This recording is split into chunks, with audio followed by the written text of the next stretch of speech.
Delay అయినందుకు క్షమించండి. చాలా కన్ఫ్యూజన్ ఉండింది ఎయిర్పోర్ట్ నుంచి అటు ఇటు ఇవన్నీ బేసిక్ ప్రాబ్లమ్స్ ఉండేవి, అందుకని కాస్త లేట్ అయింది.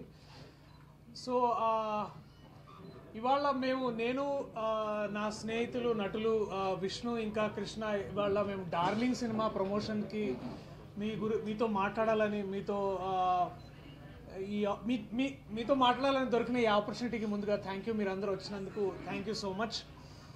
ఇంకో వారంలో మన July 19th basically darling cinema విడుదల కాబోతుంది.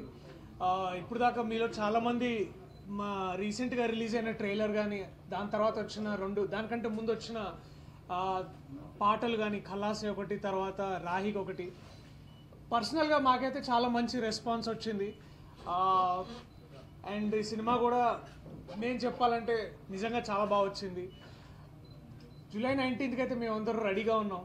అండ్ వైజాగ్ ఎస్పెషల్లీ విశాఖపట్నంలో ఉన్న ఎంతోమంది తెలుగు సినిమా ఫ్యాన్స్ అందరికీ మా ఇదే రిక్వెస్ట్, దయచేసి మీరందరూ మీ కుటుంబ సభ్యులతో వెళ్ళి థియేటర్లో సినిమా చూసేంత గొప్పగా వచ్చింది. కుటుంబ సభ్యులు అందరూ వెళ్ళి చూడొచ్చు. U/A రేటింగ్ ఇచ్చారు సెన్సార్ బోర్డు వాళ్ళు. సో మీకు U/A అంటే తెలుసుగా, మీకు ప్రత్యేకంగా చెప్పాల్సిన అవసరం లేదు. అండ్ ఈ చిత్రంలో వీళ్ళిద్దరు కాకుండా నాతో పాటు ముఖ్యంగా నటించిన మరో ముఖ్యమైన ఆర్టిస్ట్ నభా నటేష్, తను కూడా దారిలో వస్తుంది. కొంచెం లేట్ అవుతుందని ముందు నేను స్టార్ట్ చేశాను. నభా నటేష్ కూడా దాదాపు ఒక 2 ఏళ్ల తర్వాత మళ్ళీ, అంటే she had personal injury, rest తీసుకొని మళ్ళీ ఫిట్ అండ్ బెటర్ అయిన తర్వాత తను మళ్ళీ సినిమాలు కంబ్యాక్ కాదులే కానీ మళ్ళీ రెజ్యూమ్ చేసుకుంది పనికి, మళ్ళీ డ్యూటీ ఎక్కింది బేసికలీ.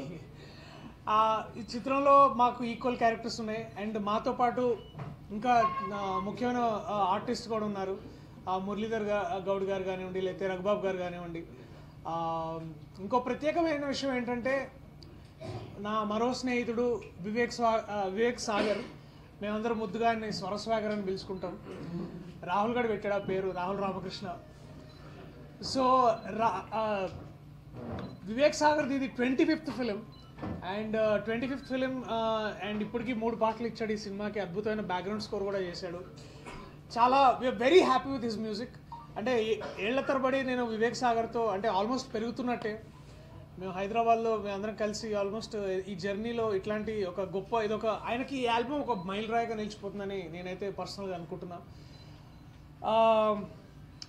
ఇది పెళ్ళి బేస్డ్ ఉండే ఒక థీమ్. ఇది బాగాలేదా స్పీచ్? అంటే ఆయన మరి నవ్వుతుంటే నాకు కొంచెం డౌట్ వచ్చింది నేనేం చెప్తున్నాను. సో మీరు ట్రైలర్ చూస్తుంటే మీకు తెలుస్తుంటుంది ఒక మొగుడు పెళ్ళం గొడవల్లాగా ఉంటుంది, కానీ దానికంటే ముఖ్యంగా ఇది ఒక మంచి లవ్ స్టోరీ. వీళ్ళు పెళ్ళైన తర్వాత వచ్చే ఆ డ్రామా అంతా మీరు చూస్తుంటారు. ఇది ఏదో భార్య బాధితులైన భర్తల గురించి అని ప్రత్యేకంగా అట్లేం కాదు. ఒక అమ్మాయికి ఒక స్పెషల్ కండిషన్ ఉంటుంది, స్ప్లిట్ పర్సనాలిటీ అని. ఆ అమ్మాయి అలా ఉన్నప్పుడు ఆ అమ్మాయికి వీడికి అర్థం కాదు మొగుడికి ఏం జరుగుతుంది ఏంటనేది. అలాగొచ్చిన ప్రాబ్లమ్స్లే అనమాట. బేసిక్లీ మొగుడికి మబ్బడిపోతాయి అన్నమాట. మొగుళ్ళందరికీ అంటే మైక్కి అటువైపు ఉండి అలా మాట్లాడొచ్చాము, కానీ మైక్ ఇటువైపు ఉండి మొగాళ్ళ పరిస్థితి అంతా అలా అనడం అంత శ్రేయస్కరం కాదని నేను అలా మాట్లాడలేదు. కానీ ఎంత ఏమైనా సరే ఆడవాళ్ళు గొప్పవాళ్ళు. భారతదేశంలో కుటుంబ వ్యవస్థ ఎంత గట్టిగా ఉందంటే దానికి కారణం ఆడవాళ్లే. వైజాగ్లో ఇదే మేమా? అయితే మళ్ళీ చెప్తా, భారతదేశంలో కుటుంబ వ్యవస్థ ఎంత గట్టిగా బాగుంది అంటే దానికి కారణం ఆడవాళ్లే. అండ్ బట్ భార్య కంటే కూడా అరే భార్య ఉండొచ్చు, ఒక తల్లి ఉండొచ్చు. నన్ను ఇంతగా గొప్పగా పెంచినందుకు మా అమ్మకి, నన్ను ఇంకా పెంచుతున్నందుకు భార్యకి, సో వీళ్ళందరికీ నా ప్రత్యేక కృతజ్ఞతలు, అభినందనలు. సో తను కూడా ఒక గొప్ప భార్య పెంచుతుంది. ఓకే సరే sorry basically yeah okay. But ఏదైతేనే సినిమా ఇంతే ఆహ్లాదకరంగా ఎంజాయ్ చేయొచ్చు అందరం. ఏ వయసు వారైనా వచ్చి చూడొచ్చు. December 19th లక్కీగా ఇంకోటి ఏంటంటే, సారీ క్షమించండి సారీ కాఫీ తక్కువ తాగాను, దానివల్ల కాఫీ తక్కువ తాగలే. రాత్రి మీరు తాగింది కాదు. సో జూలై 19వ తారీఖు మరి ఇంకేం సినిమాలు లేవు అని కూడా సమాచారం మాకు ఇప్పుడు ఉంది. సో ఈ ఏకచెక్క మా ఒక్క సినిమానే నడుస్తాయి. ఉన్నాయి 2-3 ఉన్నాయి. అవునా? సారీ, ఆ పేర్లు నాకు తెలియదు, ఏమనుకోవద్దు. సో దయచేసి మీరు పాత్రికేయులుగా మీరు మీ కుటుంబ సభ్యులందరినీ తీసుకెళ్ళి ఈ సినిమా చూడండి.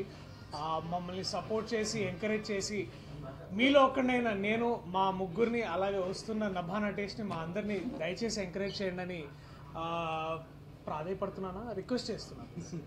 థ్యాంక్ యూ మీ అందరికి. డార్లింగ్ ఎప్పుడు ప్రభాసే అండి, కానీ ఆ కోవలో మేము కూడా ఒక ఎంటర్టైనింగ్ సినిమా తీయాలని అనుకున్నాము. ఈ సినిమాకి కరెక్ట్ టైటిల్ డార్లింగ్ అని మాకు అనిపించింది. సో ఎట్లాగో ఆ సినిమా వచ్చి దాదాపు 15 ఏళ్ళు పైగా అయింది. సో ఖచ్చితంగా టైటిల్ వాడుకోవచ్చు కూడా అనిపించింది. బట్ డార్లింగ్ అంటే ప్రభాస్ అన్నే గుర్తొస్తాడు. సో కల్కి తర్వాత ఇంకో చిన్న డార్లింగ్ వస్తున్నారు, చిన్న డార్లింగ్స్ వస్తున్నారు. సో వాళ్ళలో మేము కూడా ఒకటి. ఇప్పుడు నా మైక్ నేను నభా నటేష్ గారికి పాస్ చేస్తున్నాను, మీరు మాట్లాడుతున్నాను. హాయ్ ఎవ్రీబడి, నమస్కారం. వైజాగ్ ఎప్పుడు వచ్చినా ఫస్ట్ ఒకసారి బీచ్ చూస్తే ఇట్లా ఐ ఫీల్ సో హ్యాపీ అన్నమాట. లాస్ట్ ఐ థింక్ ఒక 1 month సోలో బ్రతికే సో బెటర్ షూట్ చేశాను నేను ఇక్కడ. బట్ ఇప్పుడు డార్లింగ్ తోస్తున్నాము. You already told about everything. చాలా We only had male gaze, okay? Male gaze. Male perspective. Male perspective. Like what? About husband problems and all that. Okay. So Darling is Chala is very close to my heart, and it's a fun entertainer. మీరు trailer చూసే ఉన్నారు అనుకుంటా. It's gonna be a laughter ride with a lot of love, emotions and different perspective of people అన్నమాట. And we have our Teja, Vishnu and obviously ప్రియమైన Darshi. we've had a lot of fun shooting for this film. మీరు వచ్చి చూస్తే మీరు చాలా enjoy చేస్తారని నేను అనుకుంటున్నాను. And everything, I don't think anybody could have pulled off Raghav better. And నాకు ఫస్ట్ వచ్చి కథ చెప్పినప్పుడు దర్శి చేస్తున్నారు ఈ క్యారెక్టర్ అనేసరికి నేను చాలా ఇంప్రెస్ అయ్యాను అనమాట. I was very excited because నేను దర్శి సినిమా అన్ని చూసాను. He is like amazing with his performances and మిమ్మల్ని అందరినీ నవ్వుస్తూనే వస్తున్నారు. సో ఈ సినిమాలో కూడా గట్టిగా ఎంటర్టైన్మెంట్ ఇస్తారన్నమాట.